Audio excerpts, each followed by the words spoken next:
Hello, welcome to the LaRoucheSupport Weekly Report for October the 19th, 2011.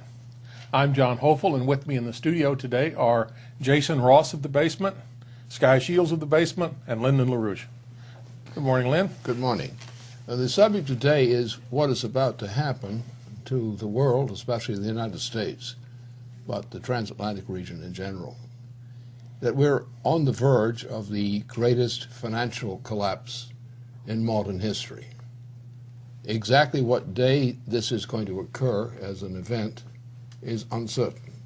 It's in the nature of things that what you get is not a definite date that something is going to happen, but a definite date about which it might happen, and it will happen within that limit. We're now in the limits. We are now trapped, unless we do something rather sudden to change this. We're about to be trapped by the greatest financial collapse in all modern history. And the days are to be counted. The actual days of the registered catastrophe may be postponed, but the fact of the catastrophe is irreversible, unless that's what's running out of time. And we're at the point we're running out of time. The agony may be prolonged for a short period of time, but the crisis is now essentially in the present form is irreversible. The only way we could save this is one way, which I shall indicate. But first I'll make a general comment on one of the problems of forecasting. That you will find, as I have found to my dismay, even though I was never surprised by it, but I was just sort of taken aback, that most of even our own people, my own associates, still tend to react on the basis of what are called popular trends. On the basis of people say, well, when will this happen, and so forth, that sort of thing. But actually, and they always will go by popular opinion. And popular opinion meaning the point at which the people recognize something as having happened. The big problem is this, the common problem, is most people believe that events are determined politically according to popular opinion, as manifested, for example, by the popular opinion of Wall Street or the popular opinion of people in general. And the attempt to forecast or to understand great crises by the standard of popular opinion is the greatest foolishness and the most popular foolishness practiced in society today. It flows partly from the idea of democracy and other kinds of foolishness. The belief that the popular will, in terms of those people who participate in supporting one conclusion as opposed to another, one prediction as opposed to another, or that the vote in an election campaign or something like that, determines the course of history. It does not. The course of history is going to determine the value or the competence of the opinions expressed, the other way around. Disaster will strike, and they won't know it's coming because they're counting on popular opinion.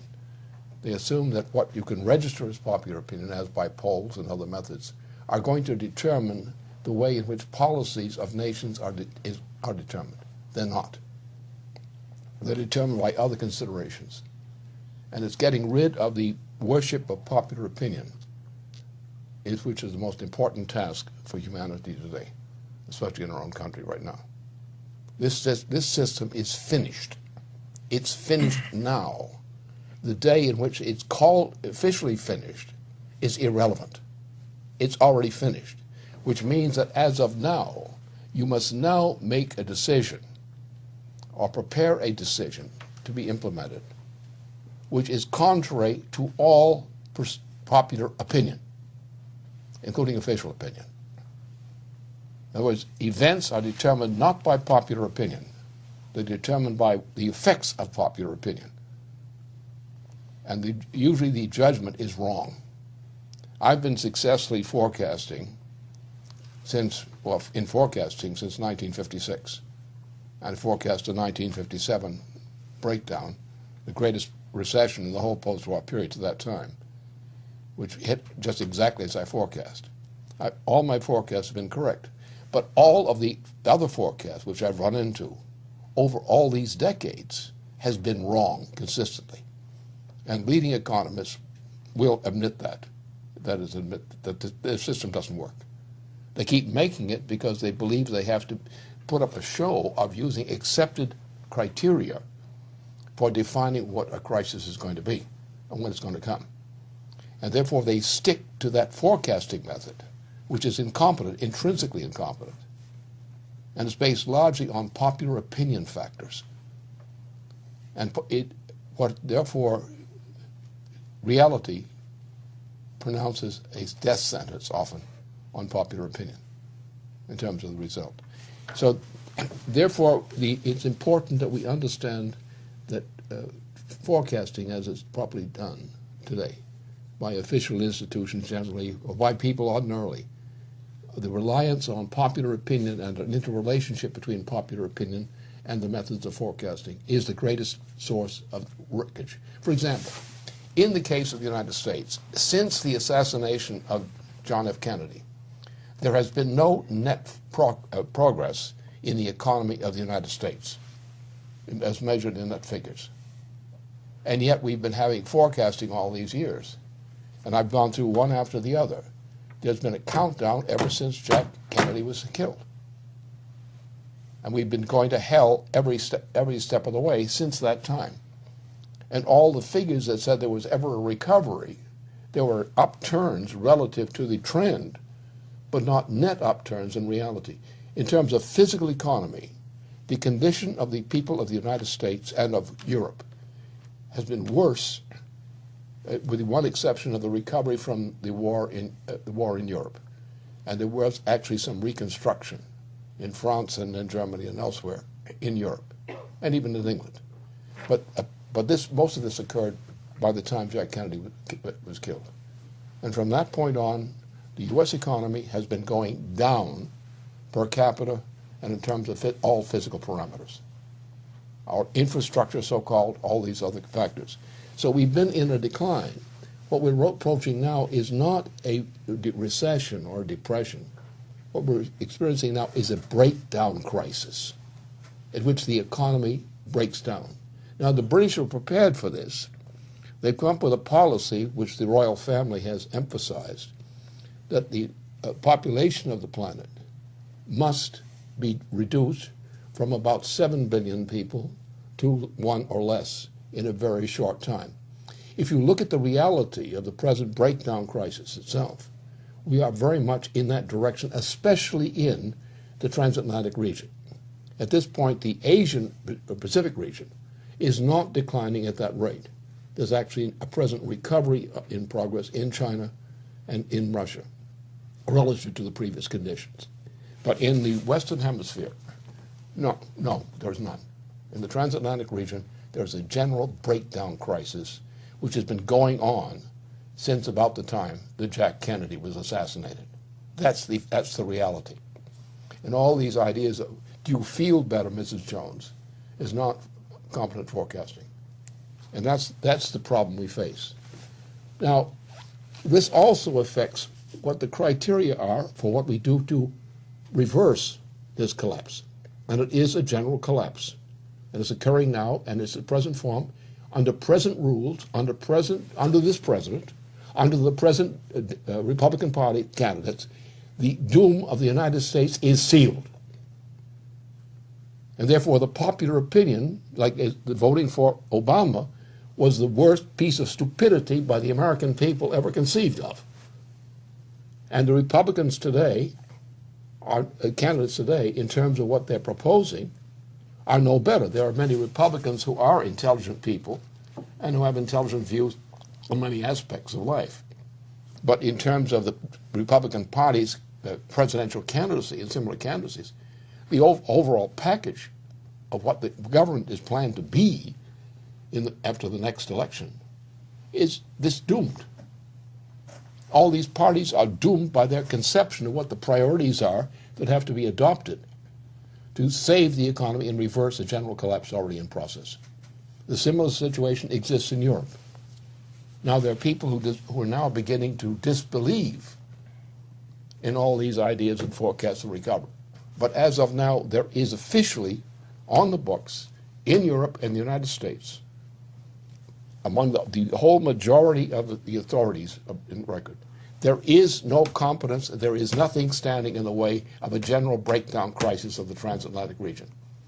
And unfortunately, the breakdown of the transatlantic region will lead to a breakdown of the Asia-Pacific region as well. So therefore, mankind is presently imminently doomed by its present policy making. Now, there are forces at play in which I'm involved, which is prepared to take certain actions which would reverse this trend. Those actions are largely situated for their authorship in Russia, China, and some other countries oriented toward the Pacific region as opposed to the transatlantic region. But there is nothing in play now inside the United States officially or inside the transatlantic region which portends any recovery from an absolute breakdown of the economies of those regions.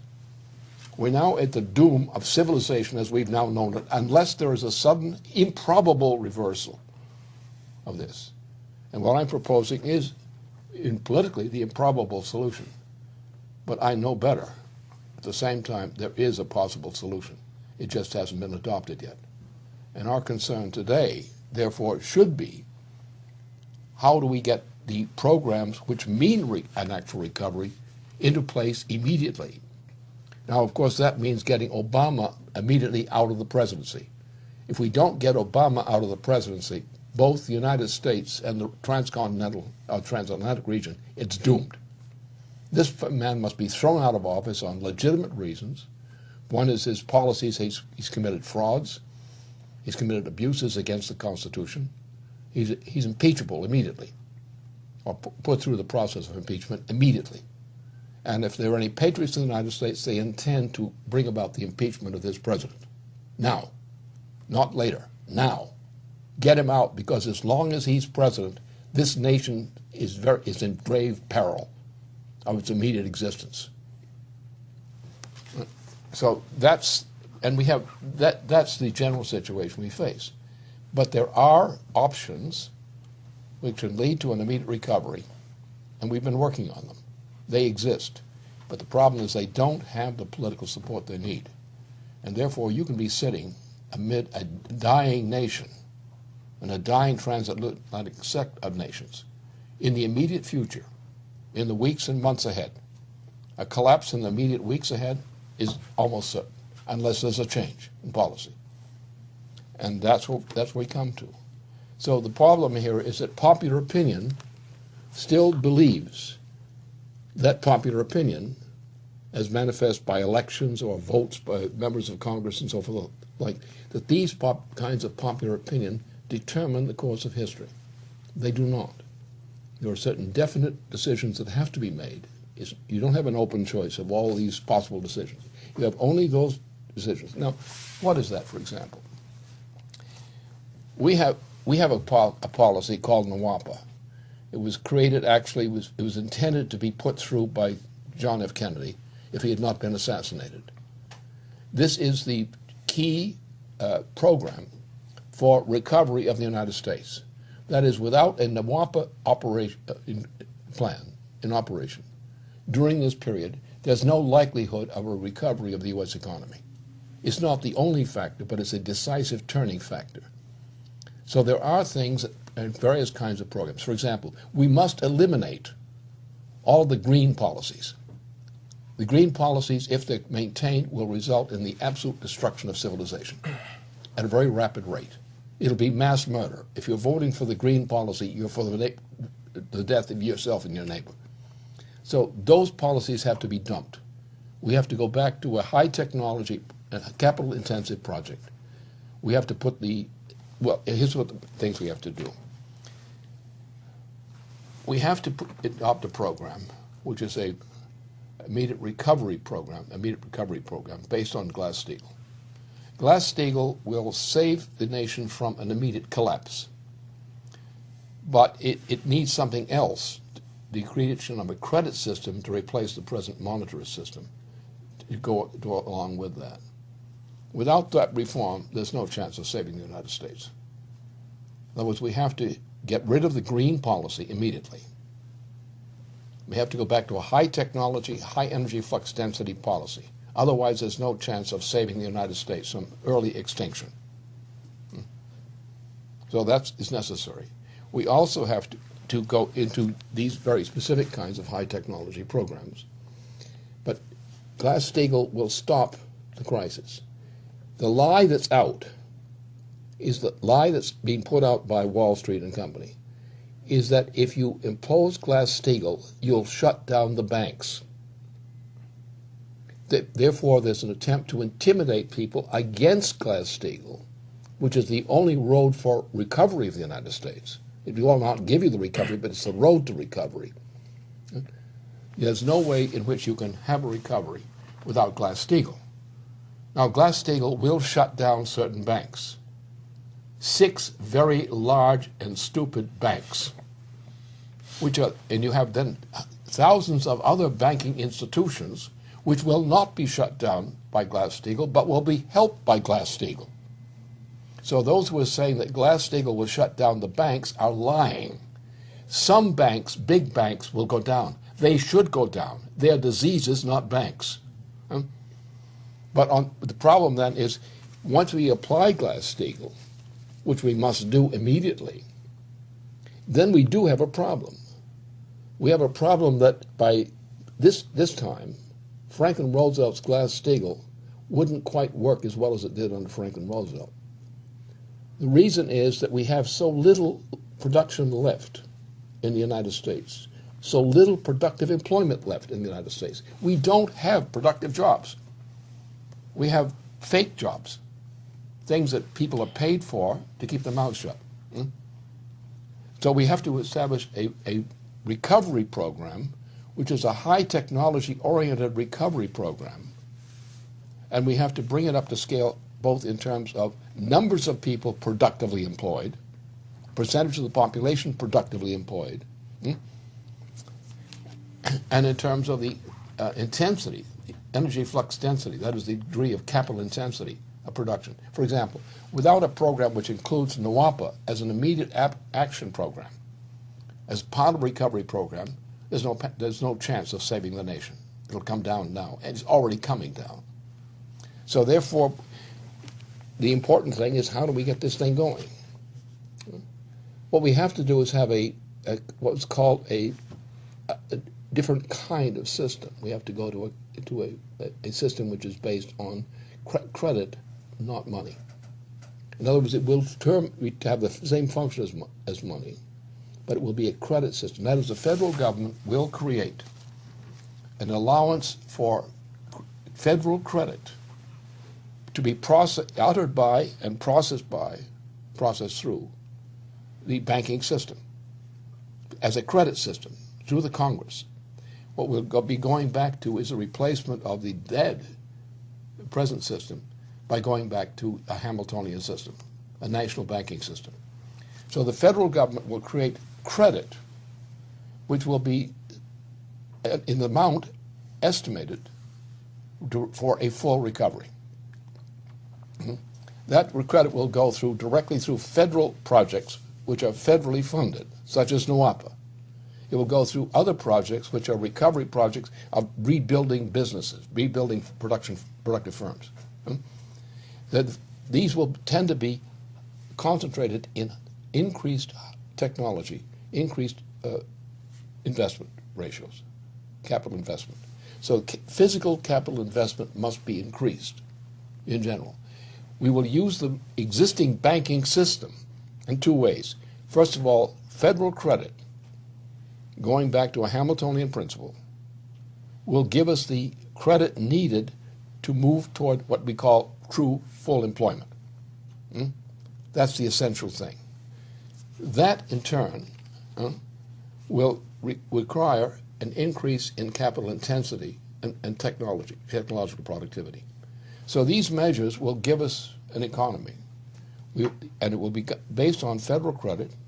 It will mean the use of federal credit directly by government and the use of credit granted by government to what are considered worthy investment enterprises. And the object is to get a balanced recovery of a full economy of the United States, engaged in real production, not make work. And that's the only solution. And that's the situation. Do we have the guts to force through, get this president out of office? That's what the first thing that has to be done. If you don't get this president out of office now, you're not going to have a United States. And your doom is hopeless. And you cannot, based on the vote by members of Congress or the opinion of members of Congress or the opinions of other people, so-called officials. They don't count because their opinions are worthless. Their opinions presently do not provide for a recovery. Their opinions presently are against any recovery measures. So therefore, it's the people's own public opinion, which in general is their own worst enemy, after Obama, for example. And that's our problem. And the problem lies in the weaknesses of the mental outlook of many and most of our citizens who do not yet understand what the nature of the crisis is, because they're going by the same old opinion making which led us into a disaster from the time of the death of John F. Kennedy. We have been going to hell step by step by step by step ever since John F. Kennedy was killed. And we've done nothing in the meantime to reverse that trend. We've done things to fight against that trend, but they have not measured up to the standard required to reverse that trend.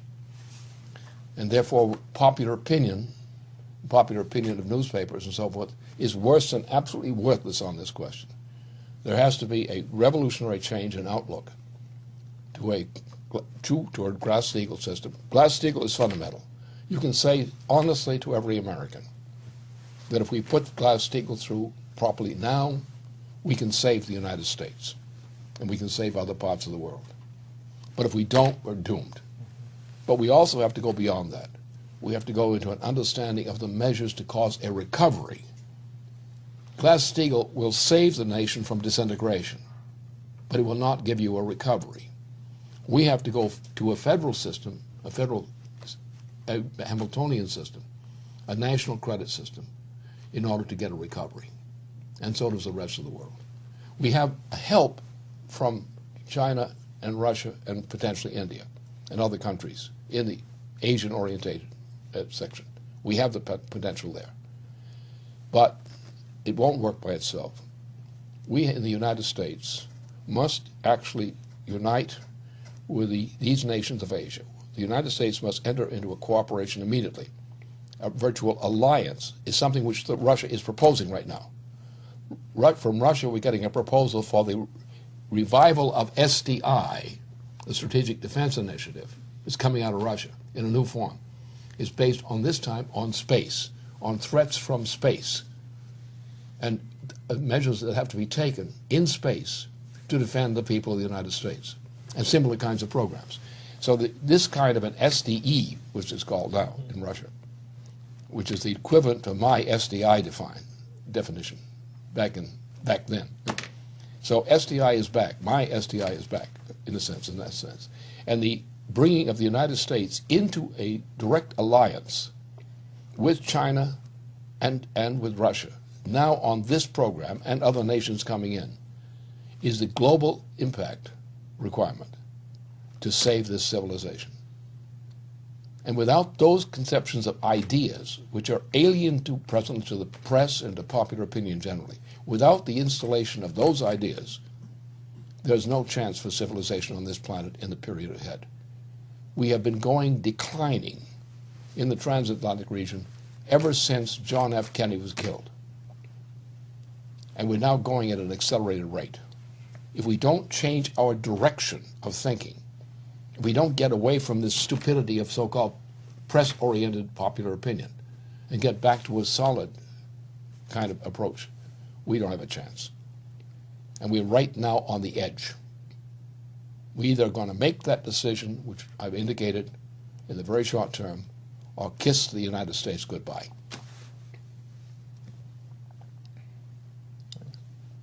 I mean, you went through in the last couple of days, I'd like to just draw out some points you've been making on what you're laying out is something completely different than anything that's ever been, anything that's being proposed right now, but taking some of the best elements of everything that's been done in the past and just amplifying them on the basis of their principle.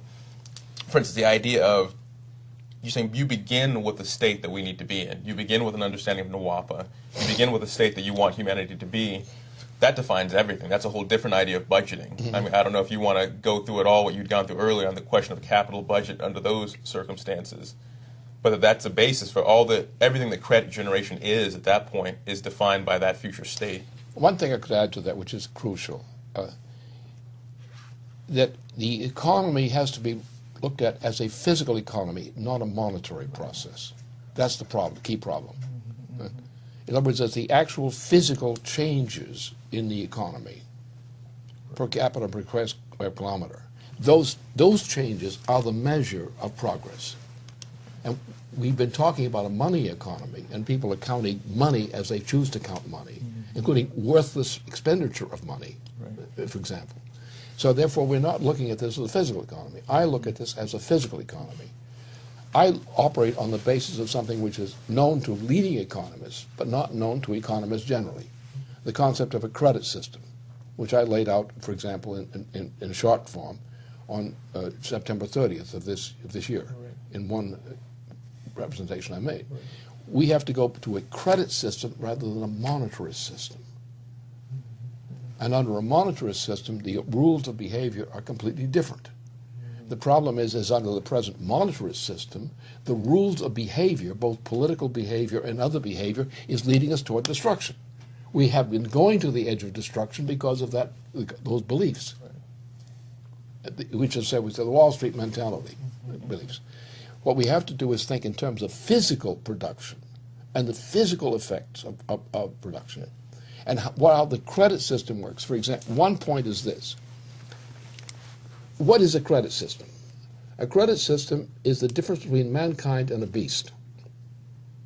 Because in the credit system, we believe that the work that is done, the investments that are made, the expenditures that are made by a generation which is now about to die, has to be continued as progress by another generation.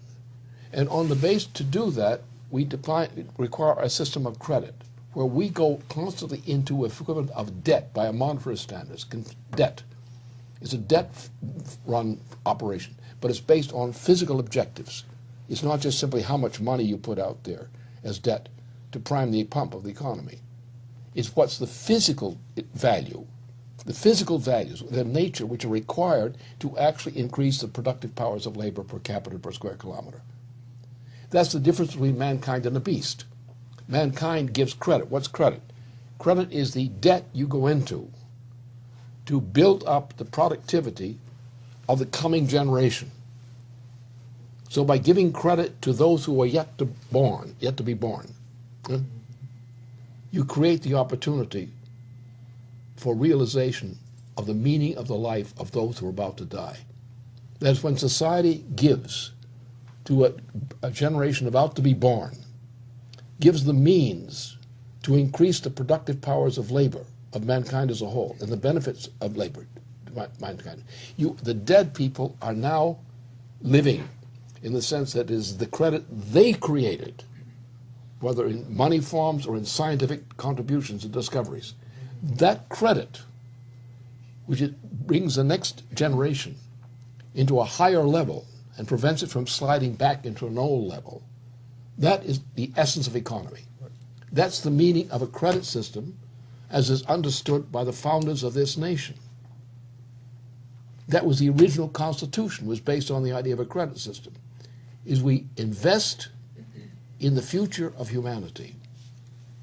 Those who die live by creating the credit which causes the increase of the productive powers of labor in the coming generation. So the dead human beings never really die as a factor in history. The contributions they make to future generations live on. And only the human species has that kind of immortality. We all die. but we make something of our lives while we have them. We make something which is given to the coming generation to maintain what we accomplished and to go further beyond. That's real progress. When you talk about money, profit on money, you're talking about death. You're talking about a system of death, a system of destruction. You must invest in the future of mankind, not in a future document or future money. Yes, you will do that because the currency system will respond to this. But the essence of this thing is you're building up the future of mankind. You give credit, the living give credit to the cause of improving and maintaining the economy of the future. Mankind progresses through scientific and technological progress, through changes in progress. We're now in a process, we're going toward galactic processes. And today, if you want to be a real person, you have to think about galactic processes now, within this galaxy, because part of our weather is determined by this galaxy, not by the local neighborhood. And so this kind of thinking is the crucial thinking. It's the conception of mankind. It's the conception of the immortality of mankind. Shall we say, the immortality of the individual human soul, which by participating in contributing to the development of mankind's power in the universe, mankind becomes an immortal species.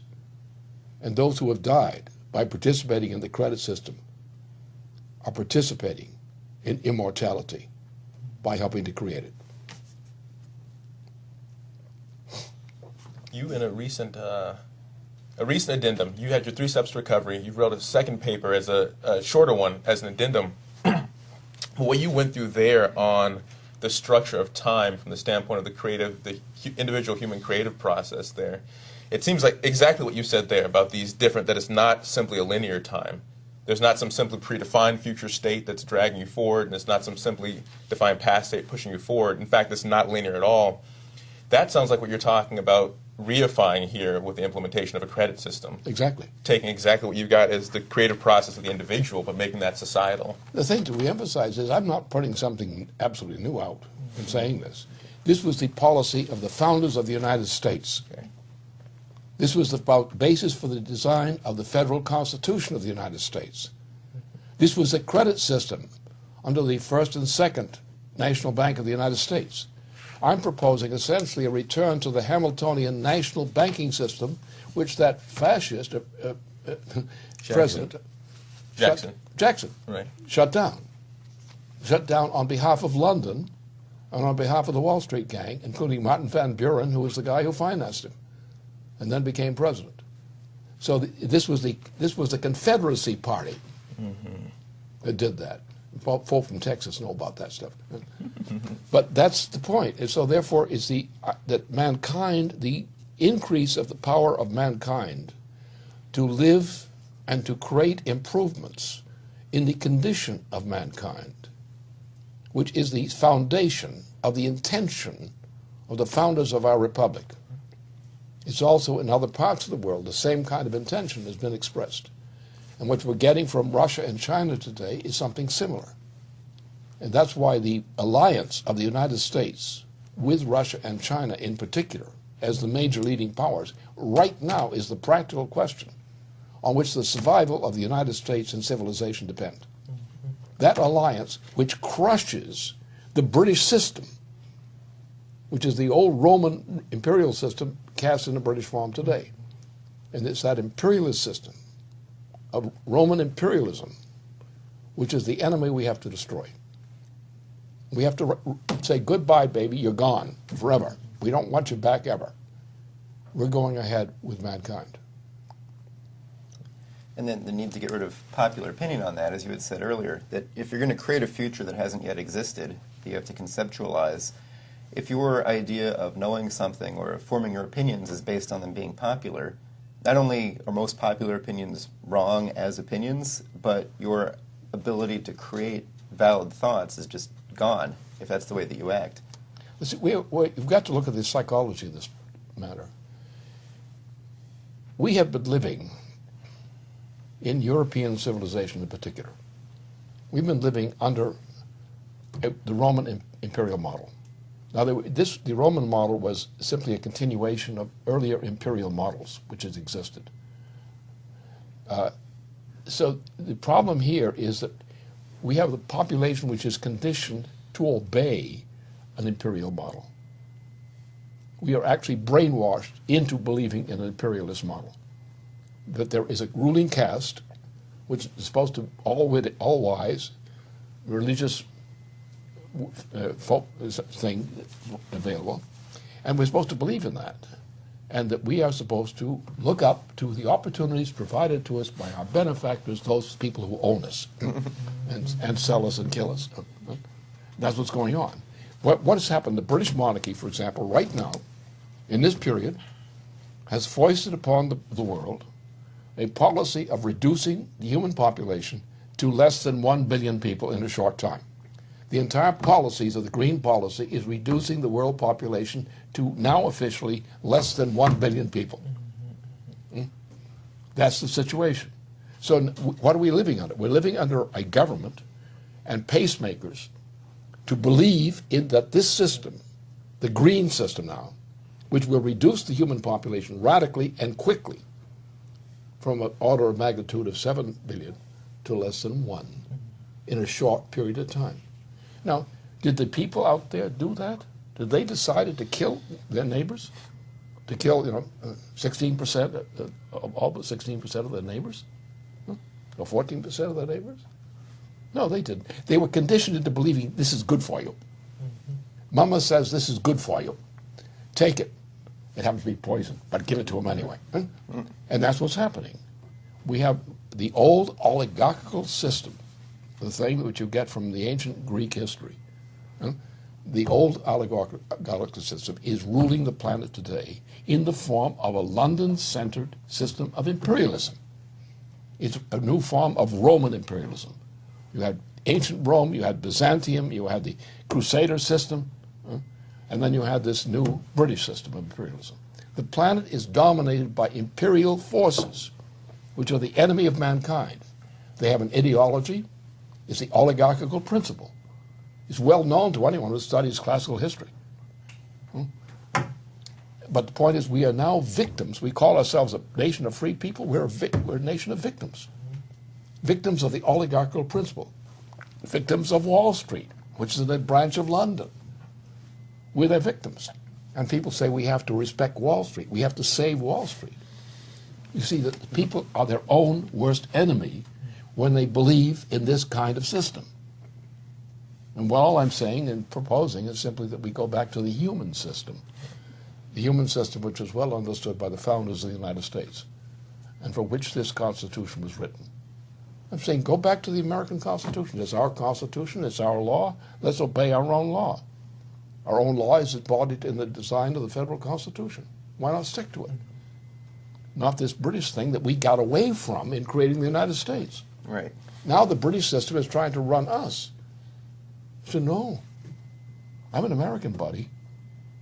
I know what it is to be an American, historically, not just in loose opinion. Like you said, I mean, this is culturally enforced on levels that most people wouldn't even expect. I mean, the example you gave on the weather is exactly that. Is there anything more obvious than to think that if you want to understand processes on this planet, you need to look beyond the planet? You need to look at the sun, you need to look at the galaxy. Shouldn't that be obvious? Well, look at what we get on our weather reports. We're looking at the weather system, and our team is getting the best kind of information on all kinds of weather, what the solar system is doing, what's happening to the galaxy we're a part of, subjects of. We now measure the major changes in weather conditions are actually subjects of forces or influences which are controlled by the galaxy as a whole. Right. We understand more about this by looking at the history of the birth and death of living species, about 500 million years. So we have actually 500 million years access to the knowledge of the correlation between the galactic movements and the rise and decline of different kinds of species. Right. And the pathology seems to be, why wouldn't you look at that? How do you train a population not to look at that?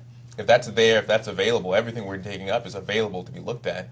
And we can emphasize, right, I think we can emphasize, especially with the work from the basement, that what we've done in this area on question of weather systems, goes beyond anything that's generally accepted. There are scientists out there who do agree with us and work with us on this subject. But the average person has no conception about how the weather system is controlled and man's relationship to it. The fact that we are now going through a change, a galactic change, in the orbit of the solar system. And this is producing weather conditions this year, which are, look at the rainfall in this area. Just look at the pattern of rainfall in this area as opposed to any recent year. We are going into a new condition of weather which is based on a galactic factor in the track of the solar system orbiting through the galaxy. We just turned a corner in the galaxy, and now we're getting a kind of weather of the type which we don't know whether mankind could survive this weather or not. I mean, you look at the periodicity in the history of the Earth, history of the biosphere, it's taken whole species out. But that's part of this process that we should be acting on to understand. You're not acting on weather if you're not acting on that whole causal process. Mankind has only been living on this planet for a few million years. At the first estimate, a sign of mankind. You're not going to make some... And mankind never experienced, in its entire existence, the weather conditions which are galactically determined, which the galaxy is imposing now on Earth's weather now. Right. And if we don't increase our power to control the bad effects of this increase in energy density, which is hitting this turning in the corner of the galaxy, the galactic movement, if we don't increase mankind's power to deal with these higher energy densities, which we're getting into now and which we're getting with our own weather patterns as right today. The weather right here today is being affected by this galactic change. And if we're not prepared to develop the technologies by means of which we can control and deal with the bad effects of this, we're not going to make it. Right. The human species is not going to make it. And it's time for people to grow up and begin to think galactically. And that means you can't do any statistical projection from the present. There's no way you can you said we've been here this little bit of period on the planet. You're not going to take that and project it forward. You've got to know what the process is that's causing it and what you want to do. Scott, let's take the one thing and throw it at some people who don't know this. Energy flux density. The point is that we cannot maintain civilization without an increase in energy flux density and technology. The pulse is largely determined by the galactic factor in terms of weather patterns. But we're in that situation. If we don't eliminate the environmentalist movement, the human species is wiped out. No one is a friend of nature who's an environmentalist. The environment will wipe them out and us for being environmentalists. Now, if they want to get wiped out, they can go someplace and get wiped out. We have places in the galaxy which are just waiting for them if they want that. We can give them all the mailing addresses that they want to go to. We're not going there ourselves. Yeah, it's a strange way to look at things, environmentalism, because it's like what you said about monetarism versus credit, is that there's an idea that there's somehow fixedness at all. So when we're looking at weather patterns now, you always have to think, well, where is this going? Why is this happening? Towards what end? And it's the same thing with credit, it seems, that you're saying, well, we're going to run our economy based on where we want to go. I guess it's a simple point. Whereas when you've got a monetary system, you're always stuck in the past. You really can't move into the future. But the main thing is to understand, I think, to emphasize this crazy idea of environmentalism. This is absolutely clinically insane. Yeah. Because you look at these take the second law of thermodynamics, which is a damn total lie. There's no truth to it whatsoever. It's complete fraud. And we know that from the study of the living species record of the billion years, it's a half billion years now, which is what we have a record of. What's happened is that the species that survive because they function under a higher energy flux density capacity.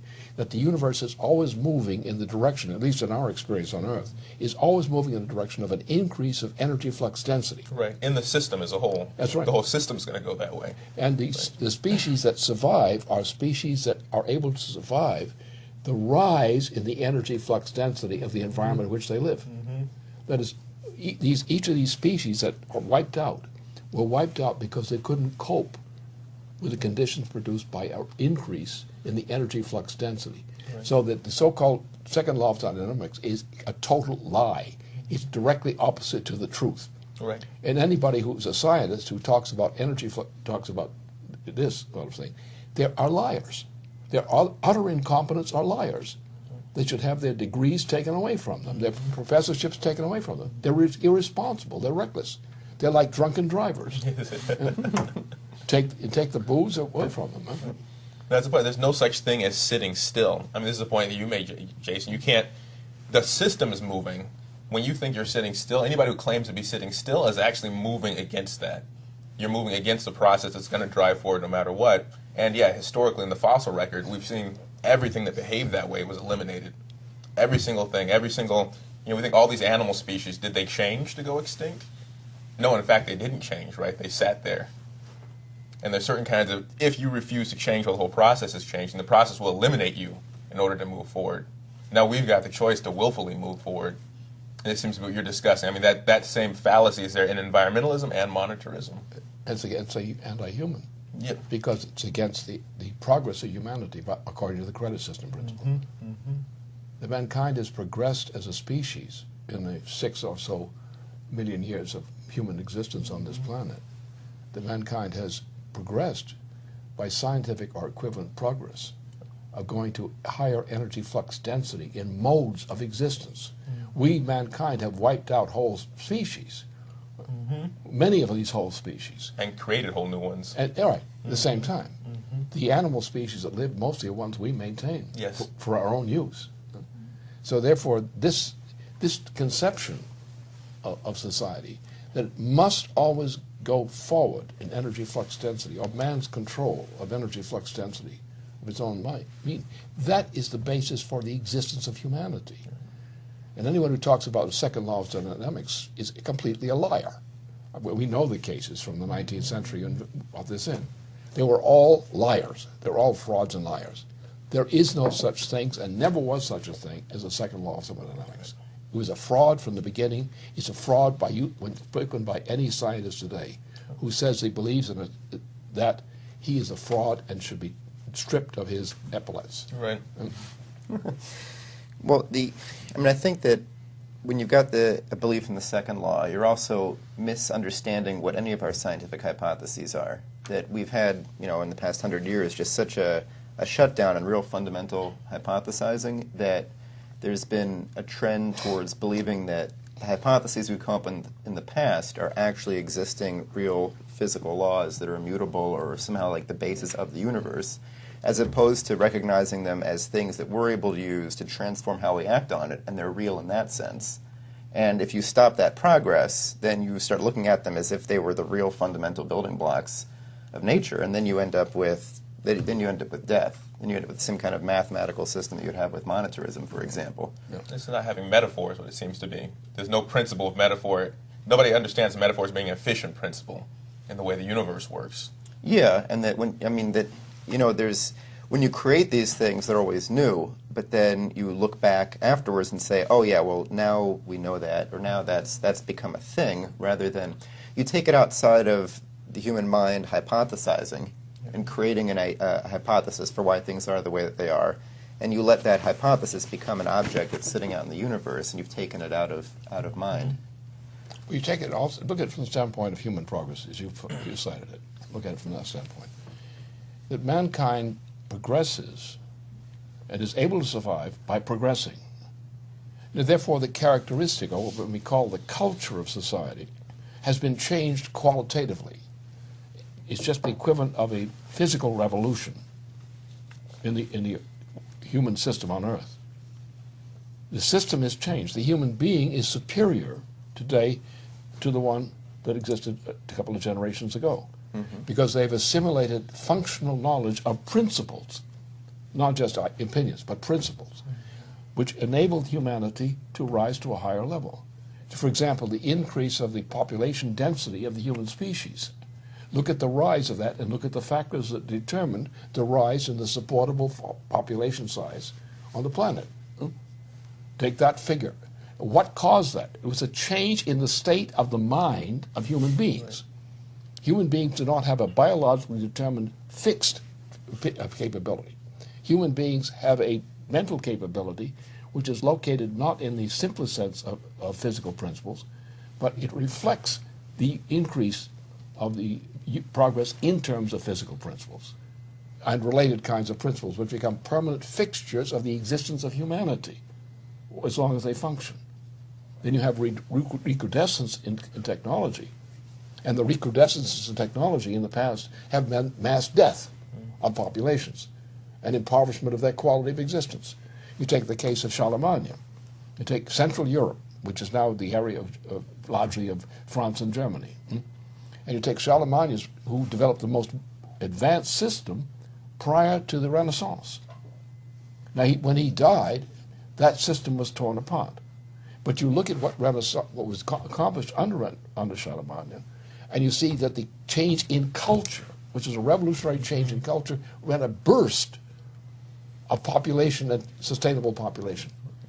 So that what we do in terms of the mind, the discovery of physical principles and other relevant principles, that these principles, as absorbed by humanity, increase and maintain the ability of the human species to exist and to advance in quality of existence.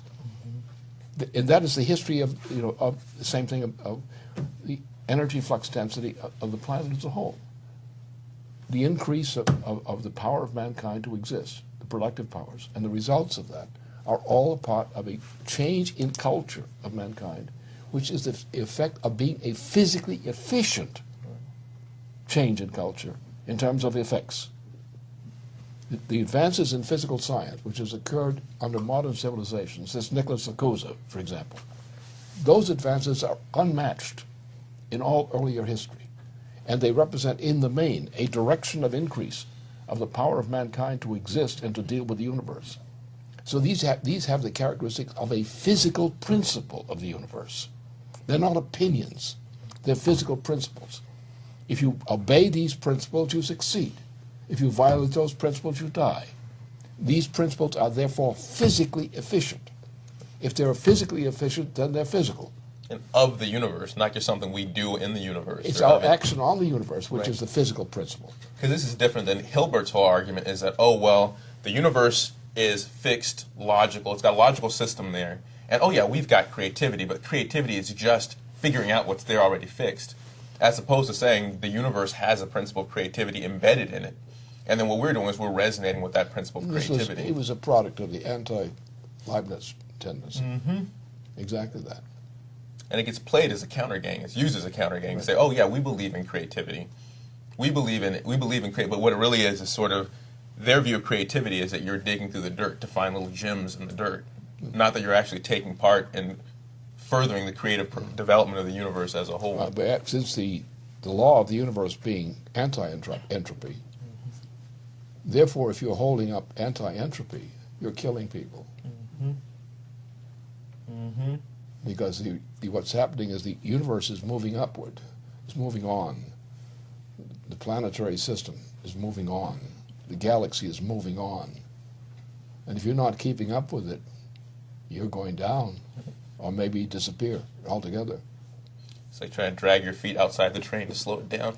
Yeah, the point is, if you want to be a human being, you have to act like a human being and not like an animal.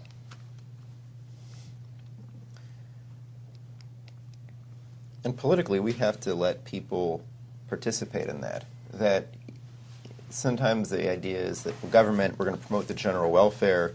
We have to improve people's physical living standards. But you have to improve culture. I mean, how many people really are able, if you look through history, how many people are really able, can you say that they've lived lives that really had an enduring meaning, an enduring purpose? Well, look, and how can we increase that? I'm 89 years of age. I've lived through several generations. And what do I see? I see a degeneration in the quality of the successive generations. Now, you take this in terms of science and look back at the progress in science. We have a general turnback of science, which was launched by people like Bertrand Russell. And the influence of Bertrand Russell on science has been the major factor in the destruction of science and culture since that time. You have geniuses who are from that time like Einstein, for example. And Einstein was practically banned from any role in science. The leading scientific thinkers of the post-World War II period, especially, the leading scientific thinkers were put to one side. They were allowed to exist, but they didn't have many students. They didn't have people who are, so the mass of people who were students, who were going into the universities and coming out of them and going into the professions, were far less competent than these professors who were not entertained anymore in those universities. So the change in policy, science policy, was degeneration. And we know particularly the basement fund group, the fun is the things that we're digging up, we find things that were put to one side, and we find with modern methods and experiments, we find we can prove things that were put to one side are being suppressed, while things that are utterly incompetent are taught. And this is the great curse of life. I was, caught in the turning point, the World War, pre-World War II and post-World War II turning point. And I experienced directly the sharp turn down in education, in scientific opinion and practice since that time. We went into the greatest minds that I know of in my lifetime are dead. They died a long time ago. I'm one of the few survivors of that generation at this age. And so what's happened, we've gone down, we've become more and more degraded in terms of our being attuned with the effects of scientific and related progress and cultural progress. For example, take the case of classical music. The death of classical music, which was decreed at the beginning of the end of the close of World War II. It actually started officially in Europe from the United States in 1950. We've had a decline in music, in classical poetry, literature, and music generally, which is actually systemic. A systemic degeneracy in classical culture, or the domain of classical culture, so that people today, because of what the music they like, or the reading they like, the entertainment they like, are degenerate relative to my own generation. And they lack the capabilities. Now, the classical culture is not simply a choice. It's not a choice that anyone can make freely without some effect on their own destiny and society's destiny. We are poorer off today. We are ruined today by the suppression of participation in active education and classical education. And that leads to a failure in scientific education as well. Because actually it's the classical imagination, power of imagination, the power of metaphor, which is the source of physical scientific creativity.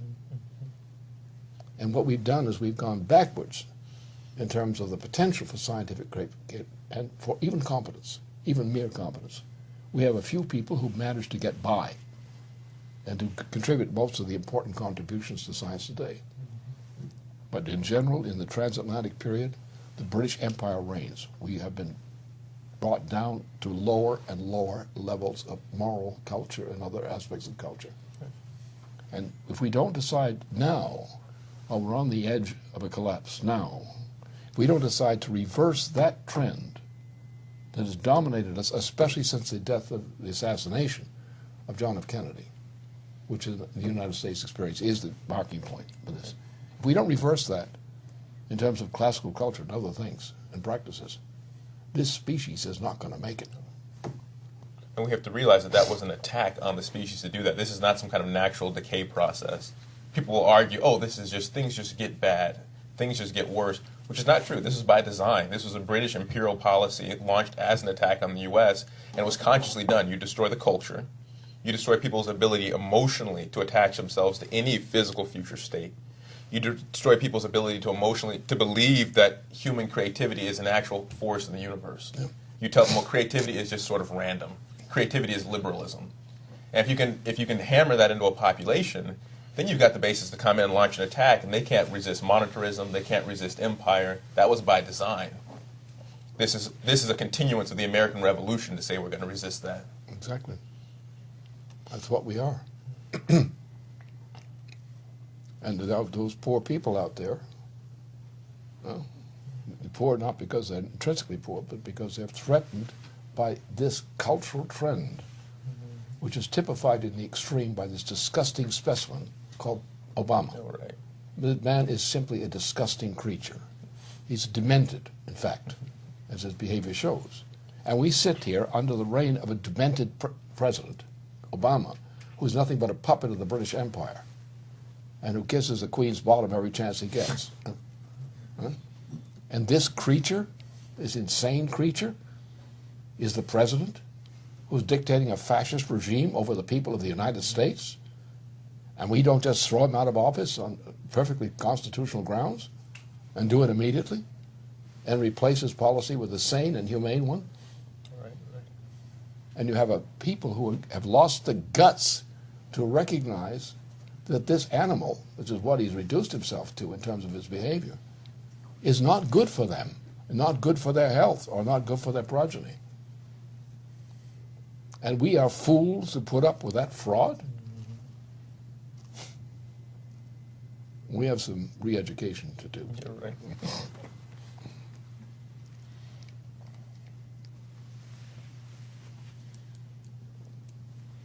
All right, anything else? Let's get people to stand up on their hind legs. That's a good idea. Demonstrate they can still do it. All right, well, the only overpopulation we have is among parasites. So to the Queen, the royal family, Wall Street, the whole bunch, the Greenie cult, if you think the world is overpopulated, why don't you show us how it's done? And once you're out of the picture, the rest of us will be just fine. So that'll close it up for this week. See you next week.